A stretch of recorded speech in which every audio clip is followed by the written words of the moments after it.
Chapter 3. The Second of Three Spirits. Awaking in the middle of a prodigiously tough snore, and sitting up in bed to get his thoughts together, Scrooge had no occasion to be told that the bell was again upon the stroke of 1. He felt that he was restored to consciousness in the right nick of time, for the especial purpose of holding a conference with the second messenger, dispatched to him through Jacob Marley's intervention. But finding that he turned uncomfortably cold when he began to wonder which of his curtains this new spectre would draw back, he put them every one aside with his own hands, and lying down again, established a sharp lookout all round the bed, for he wished to challenge the spirit on the moment of its appearance, and did not wish to be taken by surprise and made nervous. Gentlemen of the free and easy sort, who plume themselves on being acquainted with a move or two, and being usually equal to the time of day, express the wide range of their capacity for adventure by observing that they are good for anything from pitch and toss to manslaughter, between which opposite extremes, no doubt, there lies a tolerably wide and comprehensive range of subjects. Without venturing for Scrooge quite as heartily as this, I don't mind calling on you to believe that he was ready for a good broad field of strange appearances, and that nothing between a baby and a rhinoceros would have astonished him very much. Now, being prepared for almost anything, he was not by any means prepared for nothing, and consequently, when the bell struck 1, and no shape appeared, he was taken with a violent fit of trembling.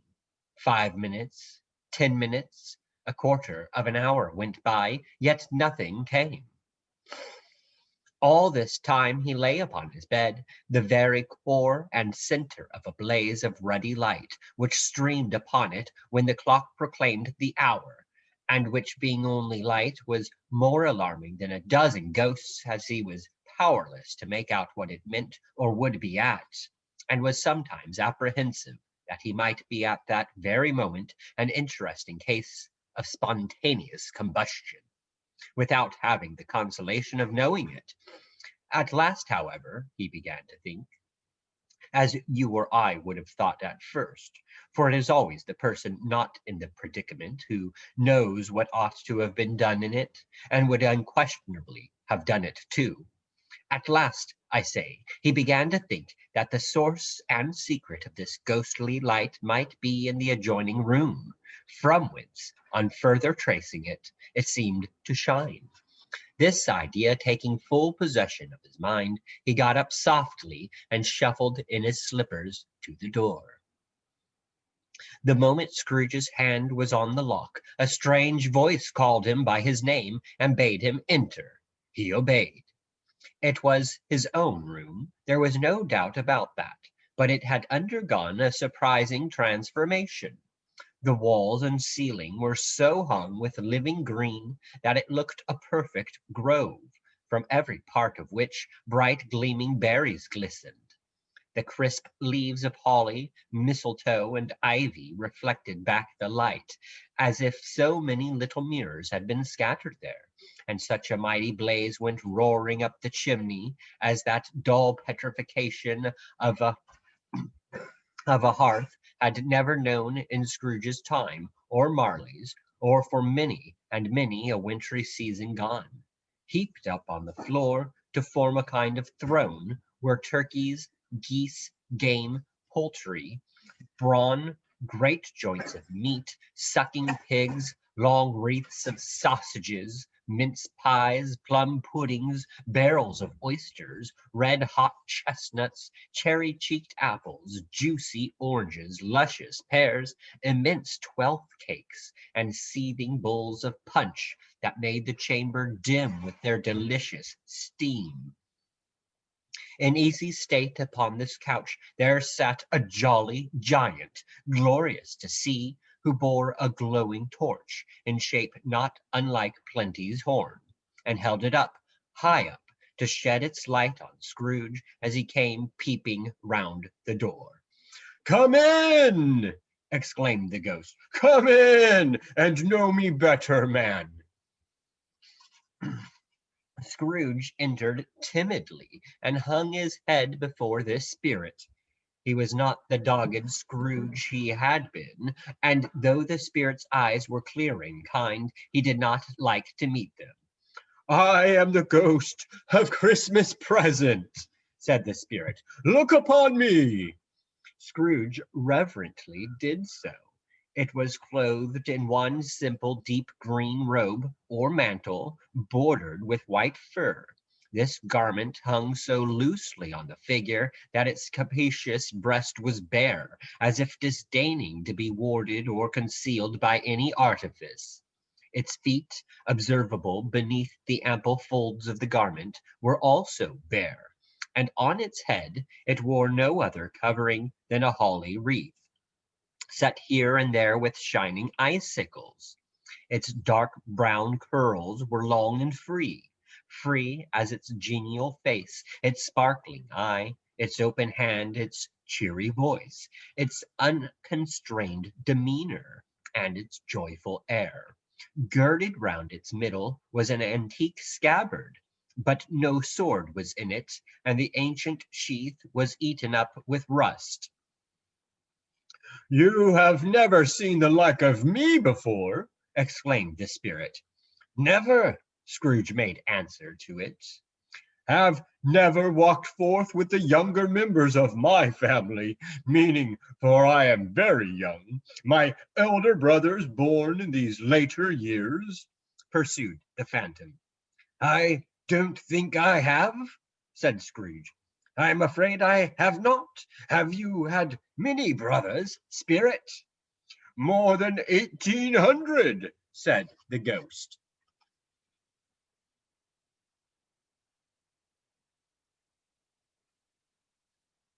"A tremendous family to provide for," muttered Scrooge. The ghost of Christmas present rose. "Spirit," said Scrooge submissively, "conduct me where you will. I went forth excuse me.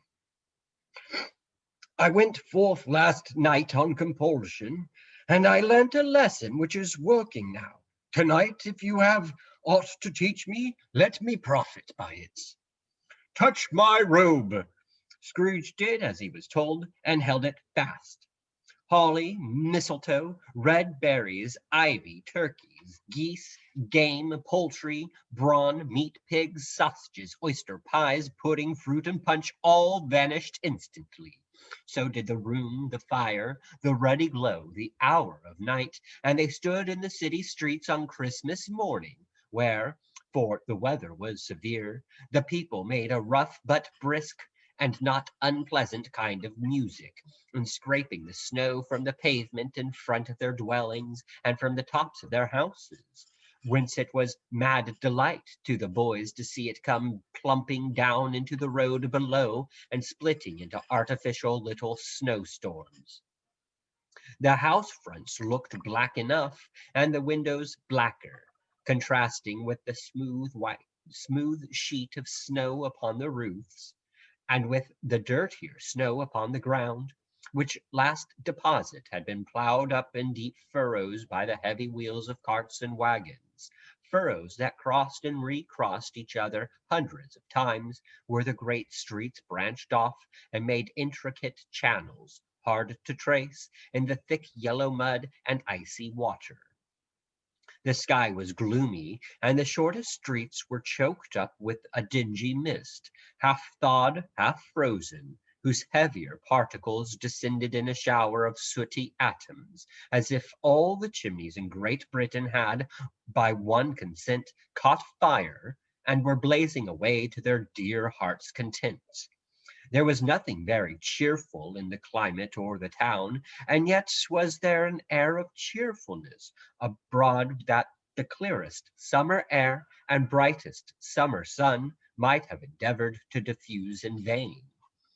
For the people who were shoveling away on the housetops were jovial and full of glee, calling out to one another from the parapets, and now and then exchanging a facetious snowball, better natured missile by far than many a wordy jest, laughing heartily if it went right, and not less heartily if it went wrong. The poulterers' shops were still half open, and the fruiters were radiant in their glory. There were great round pot-bellied baskets of chestnuts, shaped like the waistcoats of jolly old gentlemen, lolling at the doors and tumbling out into the street in their apoplectic opulence. There were ruddy, brown-faced, broad-girthed Spanish onions, shining in the fatness of their growth like Spanish friars, and winking from their shelves in wanton slyness at the girls as they went by, and glanced demurely at the hung-up mistletoe. There were pears and apples clustered high in blooming pyramids. There were bunches of grapes made in the shopkeeper's benevolence to dangle from conspicuous hooks, that people's mouths might water gratis as they passed. There were piles of filberts, mossy and brown, recalling in their fragrance ancient walks among the woods, and pleasant shufflings ankle deep through withered leaves. There were Norfolk biffins, squab and swarthy, setting off the yellow of the oranges, and lemons, and in the great compactness of their juicy persons, urgently entreating and beseeching to be carried home in paper bags and eaten after dinner. The very gold and silver fish set forth among these choice fruits in a bowl, though members of a dull and stagnant blooded race, appeared to know that there was something going on, and to a fish went gasping round and round their little world in slow and passionless excitement. The grocers, oh, the grocers, nearly closed with perhaps two shutters down, or one, but through those gaps such glimpses.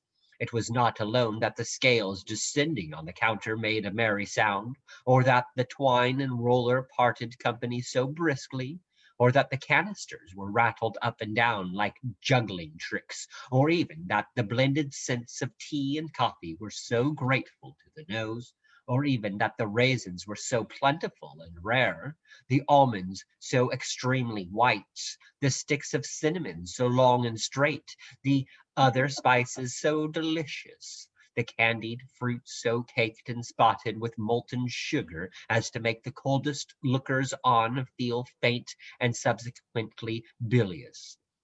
Nor was it that the figs were moist and pulpy, or that the French plums blushed in modest tartness from their highly decorated boxes, or that everything was good to eat and in its Christmas dress. But the customers were all so hurried and so eager in the hopeful promise of the day that they tumbled up against each other at the door, clashing their wicker baskets wildly, and left their purchases upon the counter, and came running back to fetch them, and committed hundreds of the like mistakes in the best humor possible, while the grocer and his people were so frank and fresh that the polished hearts with which they fastened their aprons behind might have been their own, worn outside for general inspection, and for Christmas daws to peek at if they chose. But soon the steeples called good people all to church and chapel, and away they came, flocking through the streets in their best clothes and with their gayest faces. And at the same time there emerged from scores of by-streets, lanes, and nameless turnings innumerable people, carrying their dinners to the bakers' shops. The sight of these poor revellers appeared to interest the spirit very much, for he stood with Scrooge beside him in a baker's doorway, and taking off the covers as their bearers passed, sprinkled incense on their dinners from his torch. And it was a very uncommon kind of torch. For once or twice, when there were angry words between some dinner carriers who had jostled each other, he shed a few drops of water on them from it, and their good humor was restored directly. For they said it was a shame to quarrel upon Christmas Day, and so it was. God love it, so it was. In time the bells ceased, and the bakers were shut up, and yet there was a genial shadowing forth of all these dinners and the progress of their cooking, and the thawed blotch of wet above each baker's oven, where the pavement smoked as if its stones were cooking too. "Is there a peculiar flavor in what you sprinkle from your torch?" asked Scrooge. "There is, my own." "Would it apply to any kind of dinner on this day?" asked Scrooge. "To any kindly given to a poor one most." "Why to a poor one most?" asked Scrooge. "Because it needs it most." "Spirits," said Scrooge after a moment's thought, "I wonder you, of all the beings in the many worlds about us, should desire to cramp these people's opportunities of innocent enjoyment." "I?" cried the spirit.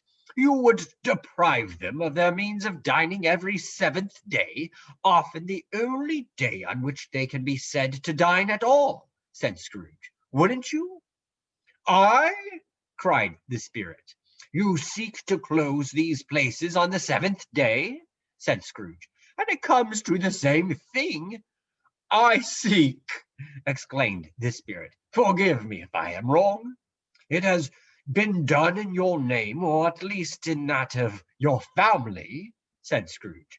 "There are some upon this earth of yours," returned the spirit, "who lay claim to know us, and who do their deeds of passion, pride, ill will, hatred, envy, bigotry, and selfishness in our name, who are as strange to us and all our kith and kin as if they had never lived. Remember that, and charge their doings on themselves, not us." Scrooge promised that he would, and they went on, invisible as they had been before, into the suburbs of the town.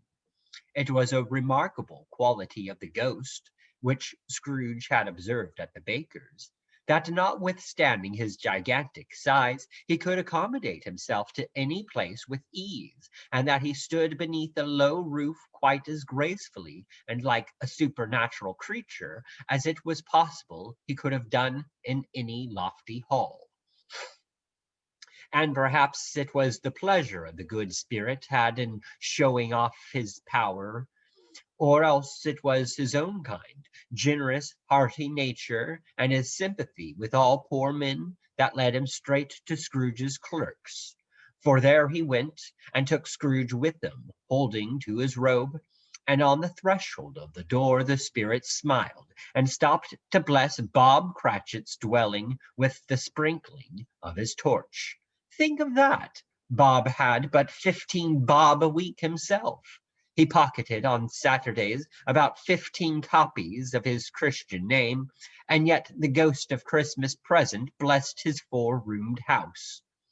Then up rose Mrs. Cratchit, Cratchit's wife, dressed out but poorly in a twice-turned gown, but brave in ribbons, which are cheap and make a goodly show for 6 pence, and she laid the cloth, assisted by Belinda Cratchit, second of her daughters, also brave in ribbons, while Master Peter Cratchit plunged a fork into the saucepan of potatoes, and getting the corners of his monstrous shirt collar, Bob's private property, conferred upon his son and heir in honor of the day,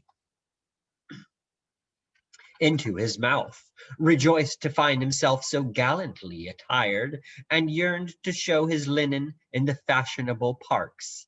And now 2 smaller Cratchits, boy and girl, came tearing in, screaming that outside the baker's they had smelt the goose, and known it for their own, and basking in luxurious thoughts of sage and onion, these young Cratchits danced about the table, and exalted Master Peter Cratchit to the skies, while he, not proud, although his collars nearly choked him, blew the fire until the slow potatoes, bubbling up, knocked loudly at the saucepan lid to be let out and peeled. "What has ever got your precious father, then?" said Mrs. Cratchit. "And your brother, Tiny Tim, and Martha weren't as late last Christmas Day by half an hour." "Here's Martha, mother," said a girl, appearing as she spoke. "Here's Martha, mother," cried the two young Cratchits. "Hurrah! There's such a goose, Martha." "Why, bless your heart alive, my dear, how late you are!" said Mrs. Cratchit, kissing her a dozen times and taking off her shawl and bonnet for her with officious zeal. "We'd a deal of work to finish up last night," replied the girl, "and had to clear away this morning, mother." "Well, never mind so long as you came," said Mrs. Cratchit. "Sit ye down before the fire, my dear, and have a warm, Lord bless ye." "No, no, there's father coming," cried the two young Cratchits, who were everywhere at once. "Hide, Martha, hide!" So Martha hid herself, and in came little Bob, the father, with at least 3 feet of comforter exclusive of the fringe hanging down before him, and his threadbare clothes darned up and brushed to look seasonable, and Tiny Tim upon his shoulder. Alas for Tiny Tim! He bore a little crutch, and had his limbs supported by an iron frame. "Why, where's our Martha?" cried Bob Cratchit, looking round. "Not coming," said Mrs. Cratchit. "Not coming!" said Bob, with a sudden declension in his high spirits, for he had been Tim's blood horse all the way from church, and had come home rampant. "Not coming upon Christmas Day!" Martha didn't like to see him disappointed, if it were only in joke, so she came out prematurely from behind the closet door and ran into his arms, while the two young Cratchits hustled Tiny Tim and bore him off into the wash-house, that he might hear the pudding singing in the copper. "And how did little Tim behave?" asked Mrs. Cratchit, when she had rallied Bob on his credulity, and Bob had hugged his daughter to his heart's content. "As good as gold," said Bob, "and better. Somehow he gets thoughtful sitting by himself so much, and thinks the strangest things you ever heard. He told me, coming home, that he hoped the people saw him in the church because he was a cripple, and it might be pleasant to them to remember upon Christmas Day who made lame beggars walk and blind men see." Bob's voice was tremulous when he told them this, and trembled more when he said that Tiny Tim was growing strong and hearty. His active little crutch was heard upon the floor, and back came Tiny Tim before another word was spoken, escorted by his brother and sister to his stool before the fire. And while Bob, turning up his cuffs, as if, poor fellow, they were capable of being made more shabby, compounded some hot mixture in a jug with gin and lemons, and stirred it round and put it on the hob to simmer, Master Peter and the two ubiquitous young Cratchits went to fetch the goose, with which they soon returned in high procession. Such a bustle ensued that you might have thought a goose the rarest of all birds, a feathered phenomenon, to which a black swan was a matter of course, and in truth it was something very like it in that house. Mrs. Cratchit made the gravy, ready beforehand in a little saucepan, hissing hot. Master Peter mashed the potatoes with incredible vigor. Miss Belinda sweetened up the applesauce. Martha dusted the hot plates. Bob took Tiny Tim beside him in a tiny corner at the table. The two young Cratchits set chairs for everybody, not forgetting themselves, and mounting guard upon their posts, crammed spoons into their mouths, lest they should shriek for goose before their turn came to be helped. At last the dishes were set on, and grace was said. It was succeeded by a breathless pause, as Mrs. Cratchit, looking slowly all along the carving knife, prepared to plunge it in the breast.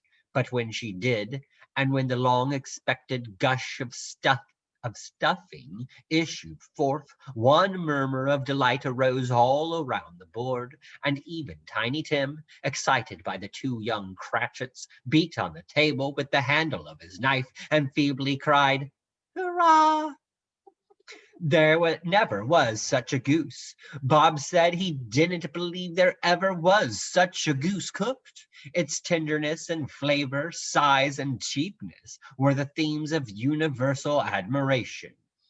Eked out by the applesauce and mashed potatoes, it was a sufficient dinner for the whole family. Indeed, as Mrs. Cratchit said with great delight, surveying one small atom of a bone upon the dish, they hadn't ate it all at last. Yet every one had had enough, and the youngest Cratchits in particular were steeped in sage and onion to the eyebrows. But now the place being changed by Miss Belinda, Mrs. Cratchit left the room alone, too nervous to bear witness, to take the pudding up and bring it in. Suppose it should not be done enough? Suppose it should break in turning out? Suppose somebody should have got over the wall of the backyard and stolen it? While they were merry with the goose, a supposition at which the two young Cratchits became livid, all sorts of horrors were supposed. Hallo! A great deal of steam. The pudding was out of the copper. A smell like a washing day. That was the cloth. A smell like an eating house, and a pastry cook's next door to each other, with a laundress's next door to that. That was the pudding.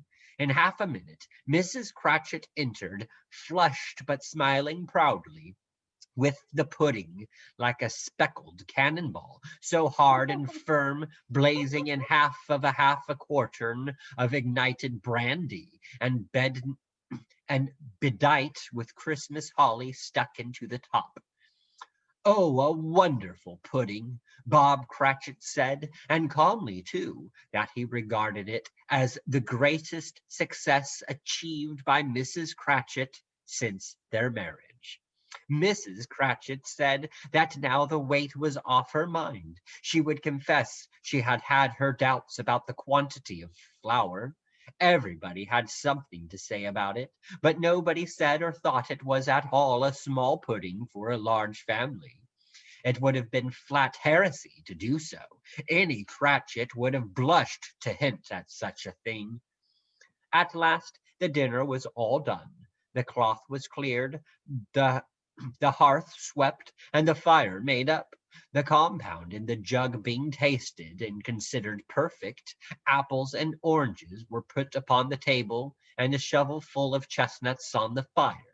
Then all the Cratchit family drew round the hearth in what Bob Cratchit called a circle, meaning half a one, and at Bob Cratchit's elbow stood the family display of glass, 2 tumblers, and a custard cup without a handle.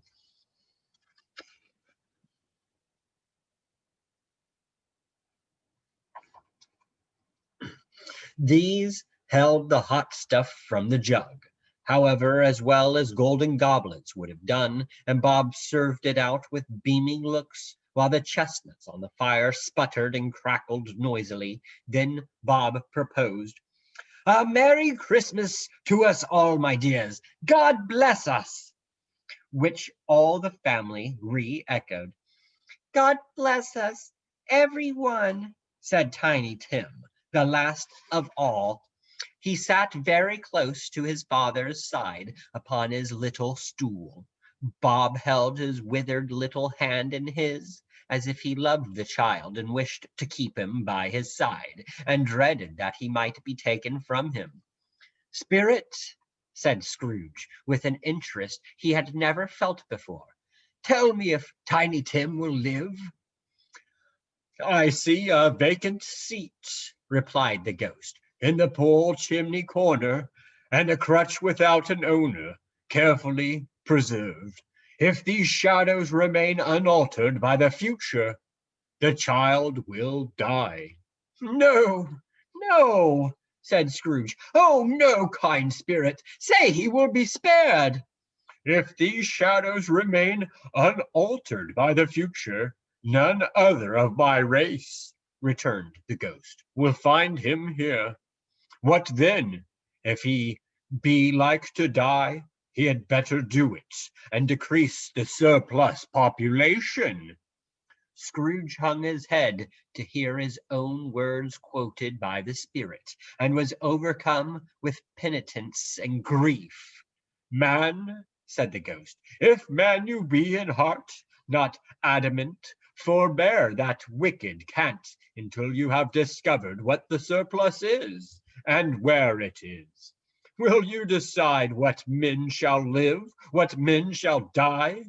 It may be that in the sight of heaven you are more worthless and less fit to live than millions like this poor man's child. O God, to hear the insect on the leaf pronouncing on the too much life among his hungry brothers in the dust. Scrooge bent before the ghost rebuke, and trembling cast his eyes upon the ground, but he raised them speedily on hearing his own name. Mr. Scrooge, said Bob. I'll give you Mr. Scrooge, the founder of the feast. The founder of the feast indeed, cried Mrs. Cratchit, reddening. I wish I had him here. I'd give him a piece of my mind to feast upon, and I hope he'd have a good appetite for it. My dear, said Bob, the children! Christmas Day! It should be Christmas Day, I am sure, said she, on which one drinks the health of such an odious, stingy, hard, unfeeling man as Mr. Scrooge. You know he is, Robert. Nobody knows it better than you do, poor fellow. My dear, was Bob's mild answer, Christmas Day. I'll drink his health for your sake, and the day's, said Mrs. Cratchit, not for his. Long life to him, a Merry Christmas and a Happy New Year. He'll be very merry and very happy, I have no doubt. The children drank the toast after her. It was the first of their proceedings which had no heartiness in it. Tiny Tim drank it last of all, but he didn't care twopence for it. Scrooge was the ogre of the family. The mention of his name cast a dark shadow on the party, which was not dispelled for full 5 minutes. After it had passed away, they were 10 times merrier than before, from the mere relief of Scrooge the baleful being done with. Bob Cratchit told them how he had a situation in his eye for Master Peter, which would bring it, if obtained, full 5 and 6 pence weekly. The two young Cratchits laughed tremendously at the idea of Peter's being a man of business, and Peter himself looked thoughtfully at the fire from between his collars, as if he were deliberating what particular investments he should favor when he came into the receipt of that bewildering income. Martha, who was a poor apprentice at a milliner's, then told them what kind of work she had to do, and how many hours she worked at a stretch, and how she meant to lie abed tomorrow morning for a good long rest, tomorrow being a holiday she passed at home. Also, how she had seen a countess and a lord some days before, and how the lord was much about as tall as Peter, at which Peter pulled up his collar so high that you couldn't have seen his head if you had been there. All this time the chestnuts and the jug went round and round, and by they had a song about a lost child traveling in the snow, from Tiny Tim, who had a plaintive little voice and sang it very well indeed. There was nothing of high mark in this. They were not a handsome family. They were not well dressed. Their shoes were far from being waterproof. Their clothes were scanty, and Peter might have known, and very likely did, the inside of a pawnbroker's. But they were happy, grateful, pleased with one another, and contented with the time, and when they faded, and looked happier yet in the bright sprinklings of the spirit's torch at parting, Scrooge had his eye upon them, and especially on Tiny Tim, until the last. By this time it was getting dark, and snowing pretty heavily. And as Scrooge and the spirit went along the streets, the brightness of the roaring fires in kitchen parlors and all sorts of rooms was wonderful. Here the flickering of the blaze showed preparations for a cozy dinner, with hot plates baking through and through before the fire, and deep red curtains ready to be drawn to shut out cold and darkness. There all the children of the house were running out into the snow to meet their married brothers, sisters, cousins, uncles, aunts, and be the first to greet them. Here, again, were shadows on the window blind of guests assembling. And there a group of handsome girls, all hooded and fur-booted, and all chattering at once, tripped lightly off to some near neighbor's house, where woe upon the single men who saw them enter. Artful witches, well they knew it in a glow. But if you had judged from the numbers of people on their way to friendly gatherings, you might have thought that no one was at home to give them welcome when they got there, instead of every house expecting company and piling up its fires half chimney high. Blessings on it, how the ghost exulted, how it bared its breadth of breast and opened its capacious palm, and floated on, outpouring with a generous hand its bright and harmless mirth on everything within its reach. The very lamplighter who ran on before, dotting the dusky streets with specks of light, and who was dressed to spend the evening somewhere, laughed out loudly as the spirit passed, though little kenned the lamplighter that he had any company but Christmas. And now, without a word of warning from the ghost, they stood upon a bleak and desert moor, where monstrous masses of rude stone were cast about, as though it were the burial place of giants, and water spread itself wheresoever it listed, or would have done so, but for the frost that held it prisoner, and nothing grew but moss and furze, and coarse rank grass. Down in the west the setting sun had left a streak of fiery red, which glared upon the desolation for an instant like a sullen eye, and frowning lower, lower, lower yet, was lost in the thick gloom of darkest night. "What place is this?" asked Scrooge. A place where miners live, who labor in the bowels of the earth, returned the spirit. But they know me. See? A light shone from the windows of a hut, and swiftly they advanced towards it. Passing through the wall of mud and stone, they found a cheerful company assembled round a glowing fire. An old man and woman with their children, and their children's children, and another generation beyond that, all decked out gaily in their holiday attire. The old man, in a voice that seldom rose above the howling of the wind upon the barren waste, was singing them a Christmas song. It had been a very old song when he was a boy, and from time to time they all joined in the chorus. So surely as they raised their voices, the old man got quite blithe and loud, and so surely as they stopped, his vigor sang again.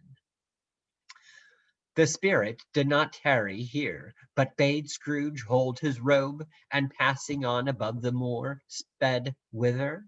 Not to see. To see! To Scrooge's horror, looking back, he saw the last of the land, a frightful range of rocks behind them, and his ears were deafened by the thundering of water as it rolled and roared and raged among the dreadful caverns it had worn, and fiercely tried to undermine the earth. Built upon a dismal reef of sunken rocks, some league or so from shore, on which the waters chafed and dashed the wild year through, there stood a solitary lighthouse. Great heaps of seaweed clung to its base, and storm birds, born of the wind one might suppose, as seaweed of the water, rose and fell about it like the waves they skimmed. But even here, two men who watched the light had made a fire, that through the loophole in the thick stone walls shed out a ray of brightness on the awful sea. Joining their horny hands over the rough table at which they sat, they wished each other Merry Christmas in their can of grog, and one of them, the elder, too, with his face all damaged and scarred with hard weather, as the figurehead of an old ship might be, struck up a sturdy song that was like a gale in itself. Again the ghost sped on, above the black and heaving sea, on, until being far away, as he told Scrooge, from any shore, they lighted on a ship. They stood beside the helmsman at the wheel, the lookout in the bow, and the officers who had the watch, dark ghostly figures in their several stations, but every man among them hummed a Christmas tune, or had a Christmas thought, or spoke below his breath to his companion of some bygone Christmas day, with homeward hopes belonging to it. And every man on board, waking or sleeping, good or bad, had had a kinder word for another on that day than on any day in the year, and had shared to some extent in its festivities, and had remembered those he cared for at a distance, and had known that they delighted to remember him. It was a great surprise to Scrooge, while listening to the moaning of the wind, and thinking what a solemn thing it was to move on through the lonely darkness over an unknown abyss, whose depths were secrets as profound as death. It was a great surprise to Scrooge, while thus engaged, to hear a hearty laugh. It was a much greater surprise to Scrooge to recognize it as his own nephew's, and to find himself in a bright, dry, gleaming room, with the Spirit standing smiling by his side, and looking at that same nephew with approving affability. "Ha, ha!" laughed Scrooge's nephew. "Ha, ha, ha, ha, ha, ha! If you should happen, by any unlikely chance, to know a man more blessed in a laugh than Scrooge's nephew, all I can say is, I should like to know him too. Introduce him to me, and I'll cultivate his acquaintance. It is a fair, even-handed, noble adjustment of things, that while there is infection in disease and sorrow, there is nothing in the world so irresistibly contagious as laughter and good humor. When Scrooge's nephew laughed in this way, holding his sides, rolling his head, and twisting his face into the most extravagant contortions, Scrooge's niece, by marriage, laughed as heartily as he, and their assembled friends, being not a bit behindhand, roared out lustily, "Ha, ha, ha, ha, ha, ha! He said that Christmas was a humbug, as I live!" cried Scrooge's nephew. "He believed it too." "More shame for him, Fred," said Scrooge's niece indignantly. "Bless those women, they never do anything by halves. They are always in earnest." She was very pretty, exceedingly pretty, with a dimpled, surprised-looking capital face, a ripe little mouth that seemed made to be kissed, as no doubt it was, all kinds of good little dots about her chin that melted into one another when she laughed, and the sunniest pair of eyes you ever saw in any little creature's head. Altogether, she was what you would have called provoking, you know, but satisfactory too. Oh, perfectly satisfactory.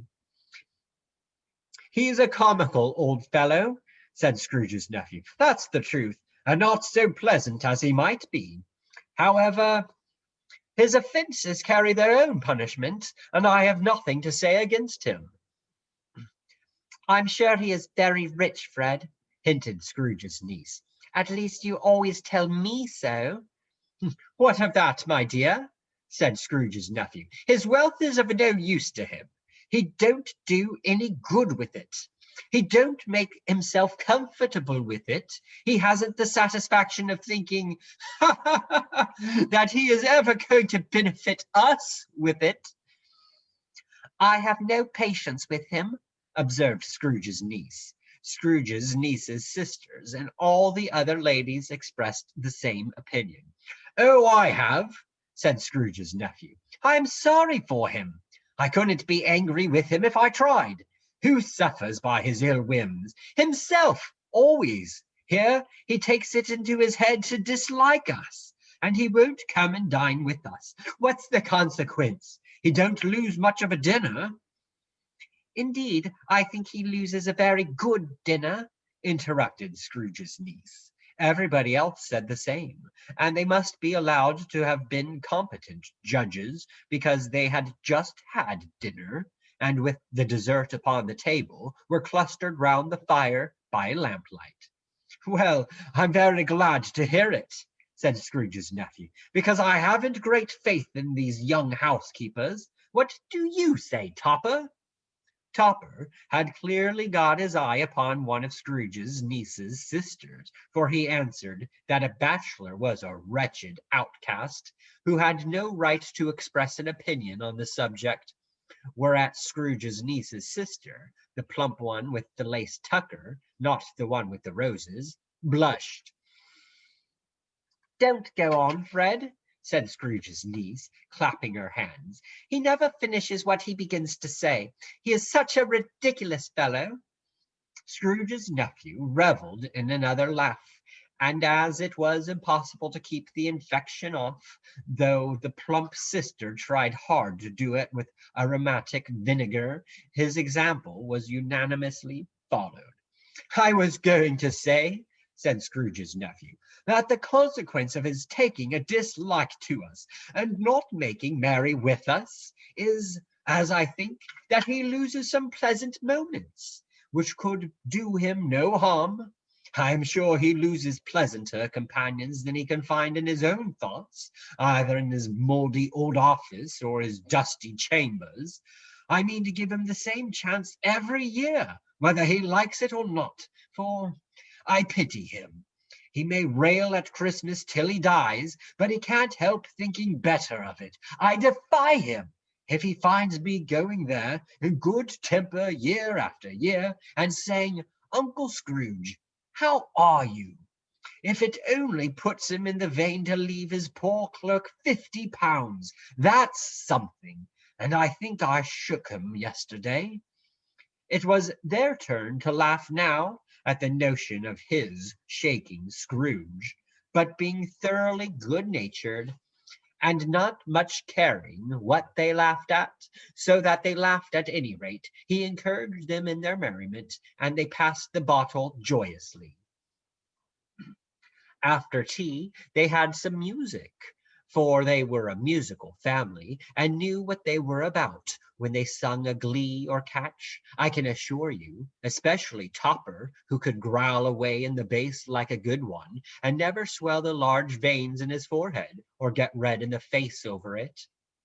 Scrooge's niece played well upon the harp, and played among other tunes a simple little air, a mere nothing, you might learn to whistle it in 2 minutes, which had been familiar to the child who fetched Scrooge from the boarding school, as he had been reminded by the ghost of Christmas past. When this strain of music sounded, all the things that ghost had shown him came upon his mind. He softened more and more, and thought that if he could have listened to it often, years ago, he might have cultivated the kindness of his life for his own happiness with his own hands, without resorting to the sexton's spade that buried Jacob Marley. But they didn't devote the whole evening to music. After a while they played at forfeits, for it is good to be children sometimes, and never better than at Christmas, when its mighty founder was a child himself. Stop! There was first a game of blind man's buff. Of course there was, and I no more believe Topper was really blind than I believe he had eyes in his boots. My opinion is that it was a done thing between him and Scrooge's nephew, and that the ghost of Christmas present knew it.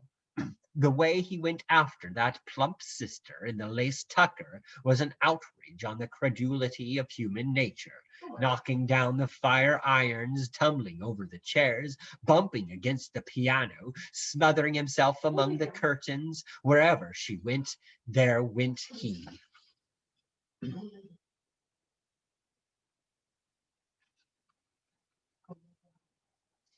He always knew where the plump sister was. He wouldn't catch anybody else. If you had fallen up against him, as some of them did, and stood there, he would have made a feint endeavoring to seize you, which would have been an affront to your understanding, and would instantly have sidled off in the direction of the plump sister. She often cried out that it wasn't fair, and it really was not. But when at last he caught her, when in spite of all her silken rustlings and her rapid flutterings past him, he got her into a corner whence there was no escape, then his conduct was the most execrable, for his pretending not to know her, his pretending that it was necessary to touch her headdress, and further to assure himself of her identity by pressing a certain ring upon her finger, and a certain chin about her neck, was vile, monstrous. No doubt she told him her opinion of it, when another blind man being in office, they were so very confidential together behind the curtains. Scrooge's niece was not one of the blind man's buff party, but was made comfortable with a large chair and a footstool in a snug corner where the ghost and Scrooge were close behind her. But she joined in the forfeits and loved her love to admiration with all the letters of the alphabet. Likewise at the game of how, when, and where, she was very great, and to the secret joy of Scrooge's nephew, beat her sisters hollow, though they were sharp girls too, as Topper could have told you. There might have been 20 people there, young and old, but they all played, and so did Scrooge, for wholly forgetting in the interest he had in what was going on, that his voice made no sound in their ears. He sometimes came out with his guess quite loud, and very often guessed quite right too, for the sharpest needle, best Whitechapel, warranted not to cut in the eye, was not sharper than Scrooge, blunt as he took it in his head to be.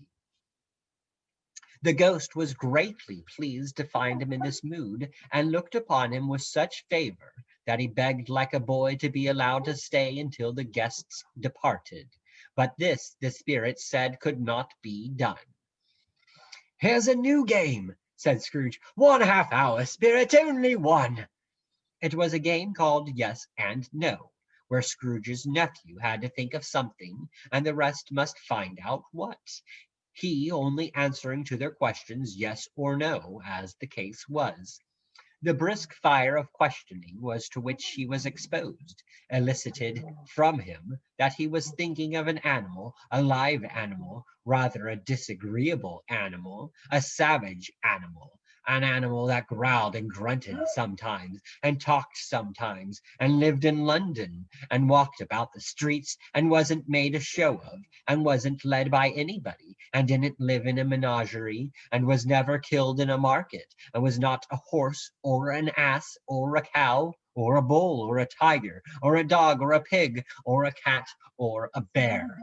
At every fresh question that was put to him, this nephew burst into a fresh roar of laughter, and was so inexpressibly tickled that he was obliged to get up off the sofa and stamp. At last the plump sister, falling into a similar state, cried out, "I have found it out!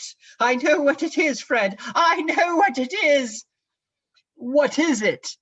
cried Fred. "It's your Uncle Scrooge!" Which it certainly was. Admiration was the universal sentiment, though some objected that the reply to "Is it a bear?" ought to have been yes, inasmuch as an answer in the negative was sufficient to have diverted their thoughts from Mr. Scrooge, supposing they had ever had any tendency that way. "He has given us plenty of merriment, I am sure," said Fred, "and it would be ungrateful not to drink his health. Here is a glass of mulled wine ready to our hand at the moment, and I say, Uncle Scrooge." "Well, Uncle Scrooge," they cried, "a Merry Christmas and a Happy New Year to the old man, whatever he is," said Scrooge's nephew. "He wouldn't take it from me, but may he have it nevertheless. Uncle Scrooge." Uncle Scrooge had imperceptibly become so gay and light of heart that he would have pledged the unconscious company in return, and thanked them in an inaudible speech, if the ghost had given him time. But the whole scene passed off in the breath of the last words spoken by his nephew, and he and the spirit were again upon their travels. Much they saw, and far they went, and many homes they visited, but always with a happy end. The spirit stood beside sick beds, and they were cheerful. On foreign lands, and they were closer at home. By struggling men, and they were patient in their greater hope. By poverty, and it was rich. In almshouse, hospital, and jail, in misery's every refuge, where vain man in his little brief authority had not made fast the door and barred the spirit out, he left his blessing and taught Scrooge his precepts. It was a long night, if it were only a night, but Scrooge had his doubts of this, because the Christmas holidays appeared to be condensed into the space of time they passed together. It was strange, too, that while Scrooge remained unaltered in his outward form, the ghost grew older, clearly older. Scrooge had observed this change, but never spoke of it, until they left a children's Twelfth Night party, when looking at the spirit as they stood together in an open place, he noticed that his hair was grey. "Are spirits' lives so short?" asked Scrooge. My life upon this globe is very brief, replied the ghost. It ends tonight. Tonight? cried Scrooge. Tonight at midnight. Hark! The time is drawing near. The chimes were ringing the 11:15 at the moment. Forgive me if I am not justified in what I ask, said Scrooge, looking intently at the spirit's robe, but I see something strange and not belonging to yourself protruding from your skirts. Is it a foot or a claw? It might be a claw, for the flesh there is upon it, was the spirit's sorrowful reply. Look here. From the foldings of its robe it brought two children, wretched, abject, frightful, hideous, miserable. They knelt down at its feet and clung upon the outside of its garment. Oh, man, look here. Look down here, exclaimed the ghost.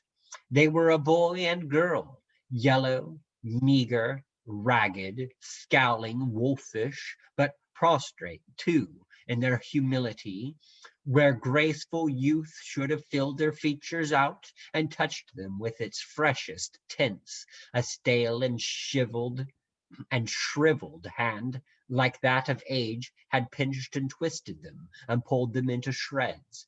Where angels might have sat enthroned, devils lurked and glared out menacing. No change, no degradation, no perversion of humanity in any grade. Through all the mysteries of wonderful creation, has monsters half so horrible and dread? Scrooge started back, appalled, having them shown to him in this way. He tried to say they were fine children, but the words choked themselves rather than be parties to a lie of such enormous magnitude. Spirit, are they yours? Scrooge could say no more.